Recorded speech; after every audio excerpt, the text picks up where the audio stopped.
Hello small steppers and welcome back to Being Bethany. Now, like always, before we get into today's video, please hit that subscribe button and join the community of small steppers.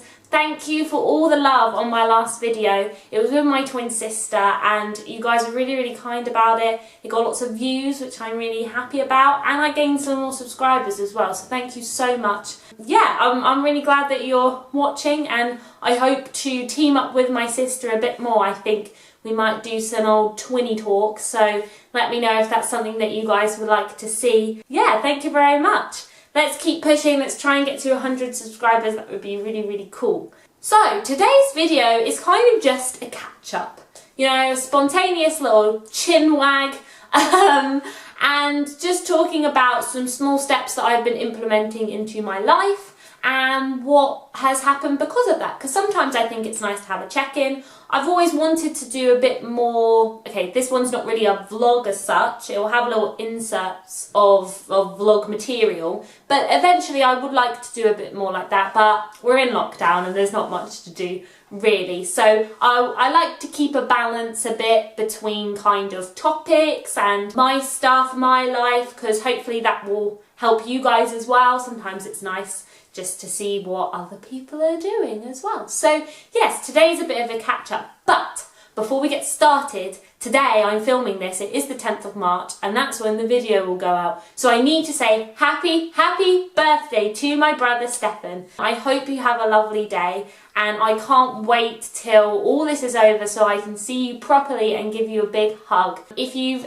listened to past videos, I mention all my family really, but my brother Stefan has been a really great support to me. He's my best friend, really. He's the reason that I watch Friends, I listen to Ed Sheeran, and I know how to play lots of different card games. He taught me and showed me all those things, and when I was at uni, he was always on the other end of the phone to listen to me and to give his support. So I love you very much, big bro, and I hope you have the best birthday ever. So I wanted to say that because that's the most important. Happy birthday! Woo woo!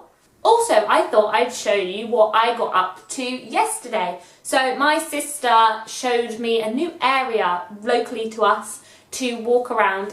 It's like a hidden gem. We've found so many hidden gems when we've been walking. This whole lockdown, it's been crazy. We've been like, this has literally been down the road from us and we didn't know. So I've made a little reel and I hope you guys enjoy. Let's show that now.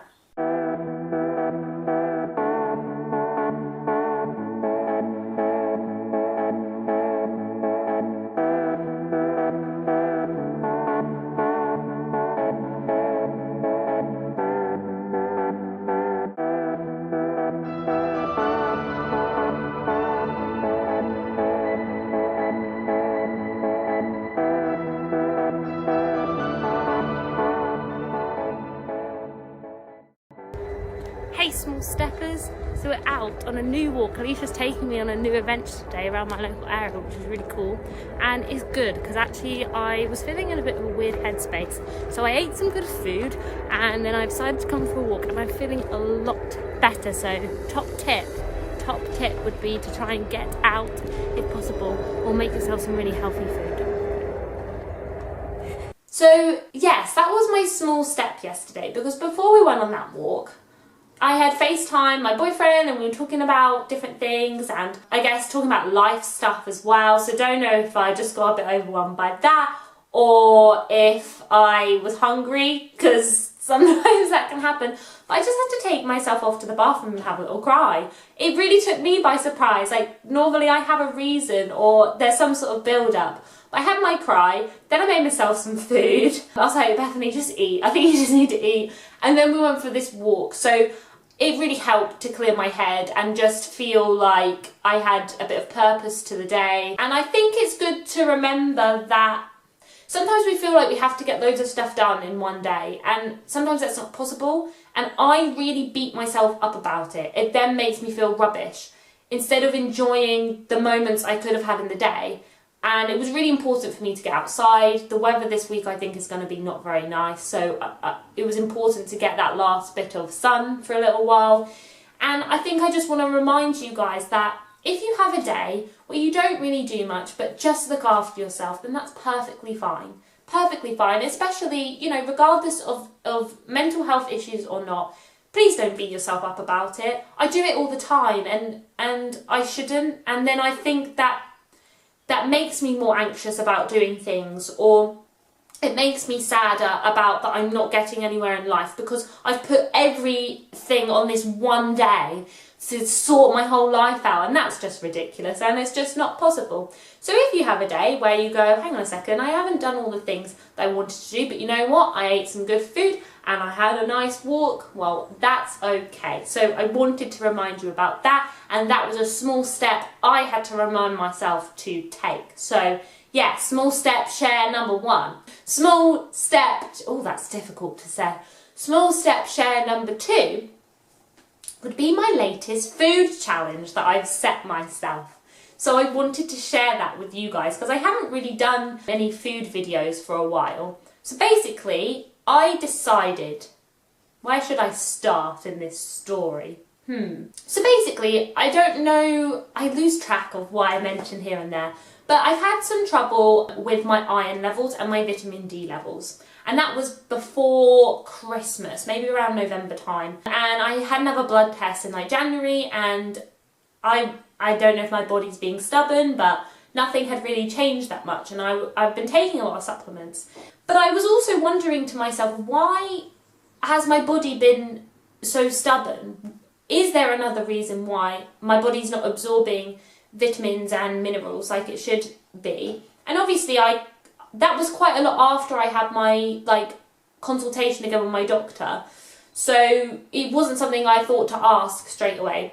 But I was just doing a little bit of research and just came across that perhaps, you know, if your gut is inflamed, I'm not a doctor, but if your gut is inflamed, then that means that sometimes you have trouble absorbing those things.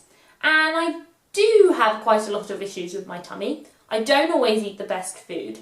And it just made me think about different things. It was also saying, you know, if you are perhaps intolerant to some foods as well, that could be an issue. And I just thought, you know what, why don't I just set myself some little food challenges and just try and see how food affects me. Now, I'd just like to say that I am not a health expert. I'm also not a doctor. This little challenge that I set myself is not serious to my health, so never really set challenges for yourself if they are too serious, like a big change, without consulting your doctor or anything like that. I just thought, let me get to the point. I just thought I was gonna cut out dairy first, and then I'm gonna cut out gluten. So I've decided to cut out dairy from my diet for 2 weeks. Now, as I'm filming this video, it's been 1 week and I have stuck to it, and I've been very strict, like not even, you know, we sometimes have some mashed potato and put some butter in it. I'll mash it, serve mine up, then add butter for everyone else's. Like, I've been super, super strict. And really, yes, it perhaps is to do with seeing if anything inflames my gut, but I think it's also just to help me think about food and think about what I eat and try and make some better choices. I'm really reliant in my diet on dairy and gluten. I absolutely adore cheese. I love cheese. Actually, at uni, I lived off cheese and crackers for a long time, which wasn't very healthy. And I also really now like chocolate. I never used to be a big sweet tooth person, but again, since uni, it's something I always eat. So I just thought, you know what, just have a little bit of a detox and just see if you notice any changes. So I'm going to do that for 2 weeks as a minimum, and then I will do gluten at some point, 2 weeks as a minimum. Things that I've discovered at the moment, actually, that my throat is less clogged. If you don't know, dairy, when you eat dairy, it can generate a lot of mucus in your throat. And I didn't really, it's like sometimes when you eat a chocolate bar, I don't know if you feel quite thick afterwards in your throat. I didn't actually realise this until I saw Ben Platt, who was in the musical Dear Evan Hansen on Broadway. He said he cut out dairy to help with his singing because he was singing a lot of emotional songs where he had to cry anyway, so you had your throat was going to produce a lot of mucus. He needed to cut out dairy as well because otherwise he'd have a really clogged throat. So that's how I learned about it. So I have actually noticed that. Obviously, I know for some people dairy in their skin can be a big impact. Things with my skin, I have a lot of little blemishes anyway, which I don't know if are kind of scars. So yeah, it hasn't been too bad. I haven't had any outbreaks or anything, so that could be helping. And I think it will be interesting to see when I go back on dairy if I notice anything. I feel like my acid reflux hasn't been as bad. Yeah, but I think the biggest thing is it just makes me think about what I'm eating for my food. Because I can't have something, it makes me think, oh, instead of just grabbing anything, you know, I think to myself, how should I make my plate? So I wanted to share a couple of little photos of 2 ideas of what I've been doing. Now the biggest one is that I love sandwiches, and obviously in sandwiches you have butter. I can't have that.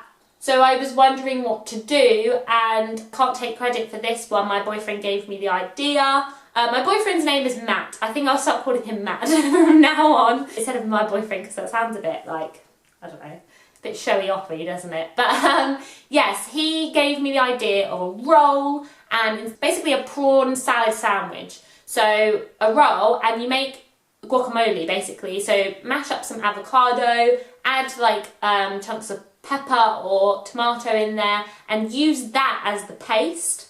Add some prawns on top, add some salad on top. Hey presto, a really fresh, healthy-ish sandwich. So that's been really good. And then yesterday I was really proud of myself because I didn't have any help or inspiration, and I was like, I need to eat lunch. That's when I was having my meltdown. So I got some Mexican rice. I had some mackerel little fillets which were in tomato sauce. I added some smoked paprika on there. I felt very fancy. And I had it with a side salad. So hopefully I'm going to be inserting photos of this. And none of that had dairy in it. Yeah, I just wanted to share that with you. Not that you guys should do it, but that I'm trying to think more about food, and also for anyone, just the importance. Maybe I'll try and do an in-depth video because I need to learn more. But your gut and your gut health actually influences so many other things in your body. It's really important. So yeah, I think I just wanted to give my belly a bit of a break from some things that I rely on heavily, and just to double check in case I saw any dramatic changes. And it's just got me thinking about food, and hopefully getting me more confident to come up with ideas of what things I can eat, because I just stick to the same things and I don't have a very balanced diet. I think that's what the biggest takeaway from this is. I don't really have a balanced diet, and I think my body needed to go on a bit of a detox from cheese, really. I mean, at uni, poor little thing, it was eating cheese all the time and chocolate and stuff. And finally, my last thing that I would like to share, and I won't go into too much detail because I know that this is a sensitive subject with trigger warnings and things like that, and perhaps I will talk about it more in depth in another video. But I know lots of people have been talking about the Meghan and Harry interview. I have watched it myself, and I'm not going to go into the full details, but I do want to say how brave I thought it was that Meghan shared her own issues with mental health and her suicidal thoughts that she had been experiencing. So I just wanted to remind people, how she reminded people as well, that it is courageous to speak out about it, and it takes a lot. And if anyone ever feels that they need help, I have the Samaritans link and the Mind link in my description. I just wanted to remind you guys about that. And if anyone ever does share those thoughts to you, please believe them. Please listen. And I know it's a really hard situation to find yourself in, and maybe you're not sure what to do. But just listen, believe, and try and get them the help that they need. That's kind of the last thing I wanted to say, because I think it's really important that we keep speaking about mental health so people feel that they can tell someone if they're struggling. And I think her sharing that has really helped. I hope me making these videos really helps. I hope anyone that you follow that speaks about mental health, I hope it helps to keep that conversation going and alive, and to make sure that people are getting the help that they deserve. And also, if we talk about it more and people try and understand it more, then hopefully people will react better to it when someone does confess how they're feeling. Everyone deserves to get the support that they need. So I just wanted to remind people that I have those links below in case anyone needs any help, and I just wanted to send my love and best wishes to everyone. So yes, this has been kind of just my catch up. I hope you've enjoyed my more spontaneous video. I hope everyone has a lovely week. I hope everyone is doing okay. Please keep supporting one another, keep talking. Yeah, and I'll see you very soon. Bye. Hello small steppers and welcome back to Being Beth. So, also, I wanted to share with you, how am I going to do this? So, yes, everything else I want to share, let me think.